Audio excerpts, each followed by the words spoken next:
మంది ముస్లిం సోదరీమణులందరూ కూడా ఈ కార్యక్రమంలో ఉన్నారు. మీ అందరికీ కూడా రంజాన్ శుభాకాంక్షలు కూడా తెలియజేసుకుంటూ ఈరోజు ఒక మంచి కార్యక్రమాన్ని ఈ రాష్ట్ర ప్రభుత్వం చంద్రబాబు నాయుడు గారు శ్రీకారం చుట్టారు.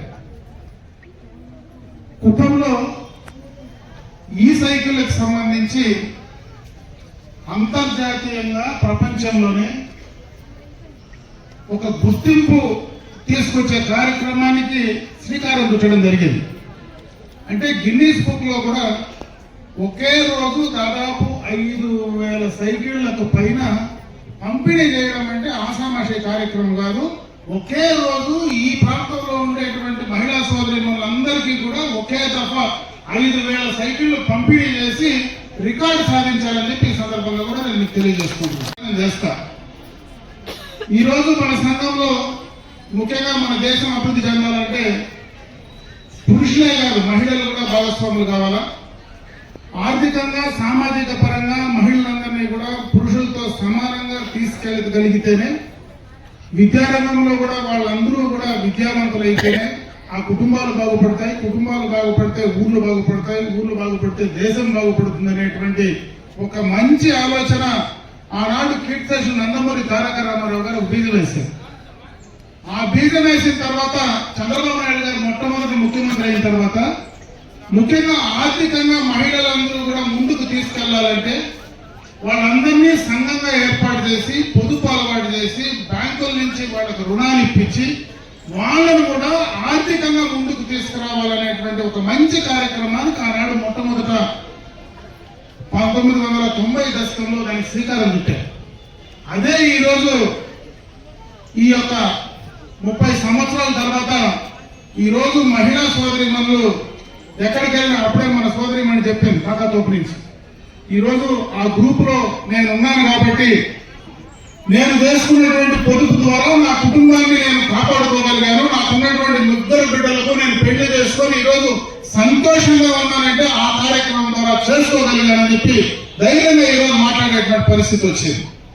అదే కాదు, చాలా కార్యక్రమాలు స్వాతంత్రం వచ్చిన తర్వాత, ప్రజాప్రభుత్వాలు వచ్చిన తర్వాత చాలా కార్యక్రమాలు చేశారు. అయితే ఈరోజు మహిళా సోదరీమణులకు ఏదైతే ప్రభుత్వం ఆ రోజు చంద్రబాబు నాయుడు గారు ఇచ్చినటువంటి మాట, ఆ రోజు నేను మొట్టమొదటి శాసనసభ్యుడు కూడా, ఏదైతే ఈ డాక్టరాలు ఏదైతే పొదుపు సంఘాలు పెట్టారో నేను మొదటి శాసనసభ్యుడు. ఆ రోజు పొదుపు సంఘాలు చేయమని చెప్పి మేము గ్రామాల్లో మీటింగ్ పెడితే ఆ రోజు ప్రతిపక్ష నాయకులు గేయం చేశారు. ఆడవాళ్ళందరినీ కూడా బ్యాగులు ఇచ్చి ఆఫీసుల చుట్టూ తిప్పుతా ఉన్నారు, వీళ్ళను ఆడవాళ్ళని ఇంట్లో పెట్టకుండా బయట తిప్పుతున్నారు అనేటువంటి మాటలు కూడా ఆ రోజు మాట్లాడిన సందర్భాలు ఉన్నాయి. ఈ రోజు అదే ఆడవాళ్ళు ఎవరైతే ఉన్నారో, మహిళలు ఎవరైతే ఉన్నారో వాళ్ళ దగ్గర నుంచి పురుషులు డబ్బులు చేసుకునే స్థాయికి ఈ రోజు ఎదిగారంటే అది నిజంగా కూడా మీ యొక్క గొప్పే. ఈరోజు బ్యాంకులో మేము పోతే మేము అప్పటికితే ఏం పెడతామని అడుగుతారు, నువ్వేం తాకట్టు పెడతామని అడుగుతారు. ఈ రోజు ఈ పట్టణంలోనే దాదాపు బ్యాంకు లింకేజీ 69 కోట్ల రూపాయలు ఇదే పట్టణంలో మీకు బ్యాంకు లింకేజ్ ద్వారా డబ్బులు ఇస్తే 69 కోట్ల రూపాయలకు ఒక చిన్న తాకట్టు లేకుండా ఈ రోజు మీకు డబ్బులు ఇస్తా ఉందంటే అదేదో చంద్రబాబు నాయుడు గారో లేదంటే ఈ ప్రభుత్వాలు చేసిన ఘనత కాదు. దాన్ని తిరిగి 99.9% కట్టినటువంటి మీరే ఆ ఘనత అని చెప్పి సందర్భంగా తెలియజేస్తున్నాను. ఈ రోజు ప్రభుత్వాలు బ్యాంకులు మీ కాళ్ళ దగ్గరికి వచ్చి మీకు డబ్బులు ఇచ్చేటువంటి కార్యక్రమాన్ని చేస్తా ఉన్నాయి. నేను మిమ్మల్ని కోరుకునేది ఒకటే, ఈ రోజు ప్రభుత్వాలు చాలా మంది, అన్ని ప్రభుత్వాలు కూడా చేశాయి. ఈ రోజు చంద్రబాబు నాయుడు గారు ప్రత్యేకంగా మహిళా సోదరీమణుల కోసం చేయాలని చాలా కార్యక్రమాలు చేస్తా ఉన్నారు. మన ఎన్నికలకు ముందు కూడా ఒక మాట చెప్పారు, నేను అధికారంలోకి వచ్చిన తర్వాత మహిళా సోదరీమణులకి కార్యక్రమాలు చేస్తానని. గతంలో బిడ్డలు చదువుతా ఉంటే ఆ ఇంట్లో ఒక బిడ్డకే డబ్బులు ఇచ్చేవాళ్ళు. ఆయన అధికారంలోకి వస్తేనే ఎంతమంది బిడ్డలు ఉన్నా అంతమందికి కూడా నేను తల్లికి వందనం ఇస్తానని చెప్పడం, దాన్ని అమలు చేసే కార్యక్రమాన్ని కూడా చేయడం జరిగిందని చెప్పి సందర్భంగా మీ దృష్టికి తెస్తా ఉన్నాం. అదే కాదు, ఈ రోజు మహిళలు ఎక్కడికి పోయినా నేను ఉచితంగా బస్సు సౌకర్యం కల్పించే కార్యక్రమాన్ని చేస్తానన్నారు. దాన్ని కూడా అమలు చేసే కార్యక్రమాలు చేశాం. ఈరోజు దీపం 2 పథకం ఇది కొత్తగా వచ్చింది కాదు.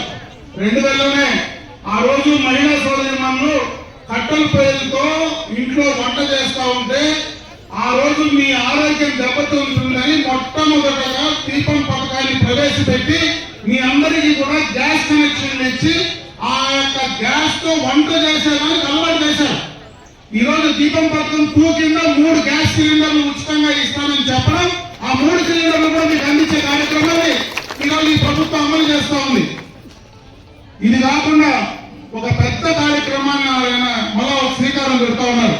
మహిళా సోదరి మనులు ఎవరైతే సంఘాల్లో ఉన్నారో మిమ్మల్ని పారిశ్రామికవేత్తలుగా చూడాలా, మిమ్మల్ని అందరినీ కూడా పారిశ్రామికవేత్తలుగా ఎదిగేటువంటి కార్యక్రమానికి చేయాలనేటువంటి ఆలోచనతో ఈ రోజు మీ గ్రూపుల్లో మీరు ఏవైతే చిన్న చిన్న కార్యక్రమాలు చేస్తారు, ఇప్పుడే మనమైతే ఎక్కాట్లు ఇస్తున్నారు. మొట్టమొదటిగా ఎక్కాటు ఉచితంగా ఇచ్చి వ్యాపారం అలవాటు చేస్తా ఉన్నారు. మీరు పండించేటువంటి మీరు ఇక్కడ పట్టణంలో కొంతవరకు మీరు ఇంట్లో ఏదైనా చేయగలిగితే, మీరు ఏదైనా దాన్ని మార్కెట్ చేసుకోగలిగితే దాన్ని అన్నింటినీ కూడా ఈ మార్కెట్ ద్వారా మార్కెటింగ్ ఫెసిలిటీ కల్పించే కార్యక్రమాన్ని చేస్తా ఉన్నారు. ఇంకెవరైనా మహిళా సోదరి మనులు నేను ఈ యొక్క కుటీర పరిశ్రమ పెట్టుకుంటాను, నాకు స్థలం ఇప్పించండి, లేదా ఈ పరిశ్రమకు కావాల్సినటువంటి బ్యాంకు రుణాలు ఇప్పించండి అంటే అవి ఇప్పించడానికి సబ్సిడీ ద్వారా మీకు ఇవ్వడానికి కూడా ఈ రోజు ప్రభుత్వం సిద్ధంగా ఉంది. కాబట్టి ఈ ప్రభుత్వం చంద్రబాబు నాయుడు గారి ఆలోచన ప్రకారం ప్రతి ఇంటికి ఒక మహిళా పారిశ్రామికవేత్త ఉండాలనేటువంటి ఆలోచన ఈ కూటమి ప్రభుత్వం ఉంది. కాబట్టి దాన్ని కూడా అందిపుచ్చుకొని మీరు ముందుకు వెళ్ళాలని చెప్పి ఈ సందర్భంగా నేను మిమ్మల్ని కోరుకుంటున్నాను. ప్రభుత్వం పూర్తి స్థాయిలో కొత్త నిశ్చయంతో పనిచేస్తా ఉంది. ఈ రోజు ఏదైతే మీకు ఈ సైకిల్స్ ఇస్తా ఉన్నారో దీనికి ప్రభుత్వం నుంచి 10,000 రూపాయలు ఒక సైకిల్ పైన సబ్సిడీ ఇస్తా ఉన్నారు. అంటే దాదాపు ఈ పట్టణంలో 258 సైకిళ్లు ఇస్తే 10,000 లెక్కేస్తే దాదాపు 25 లక్షల పైన ఈ రోజు సబ్సిడీ రూపంగా ఇదే మున్సిపాలిటీలో మీకు అందించే కార్యక్రమాన్ని ఈ ప్రభుత్వం తీసుకున్నది. ఈరోజు మీకు మీ గ్రూపుల నుంచి 5,000 రూపాయల గ్రూపుల నుంచి మీరు కానీ డిపాజిట్ చేసి కట్టగలిగితే ఈఎంఐ కింద ప్రతి నెల మీరు డబ్బు కట్టుకునేటువంటి అవకాశం ఉంది. దీని ద్వారా పర్యావరణంగా మంచి జరుగుతుంది, మీకు ఆరోగ్యపరంగా మంచి జరుగుతుంది. మీ ఇంట్లో ఆడబిడ్డలు కాలేజీకి వెళ్ళాలన్నా బయటకు పోవాలన్నా పోవడానికి అవకాశాలు ఉంటాయి. ఇంకా మీ ఇంట్లో ఎవరైనా ఆ యొక్క ఈ సైకిల్ ను వాడుకునేటువంటి అవకాశం ఉంటుంది. కాబట్టి దీన్ని కూడా మీరు బాగా ఉపయోగించుకోమని చెప్పి నేను ఈ సందర్భంగా కూడా మిమ్మల్ని కోరుకుంటున్నా. ఈ రోజు ప్రభుత్వ పరంగా అన్ని రకాలుగా కూడా మీకు చేదోడు వాదోడుగా ఉండేటువంటి కార్యక్రమాన్ని ఈ రోజు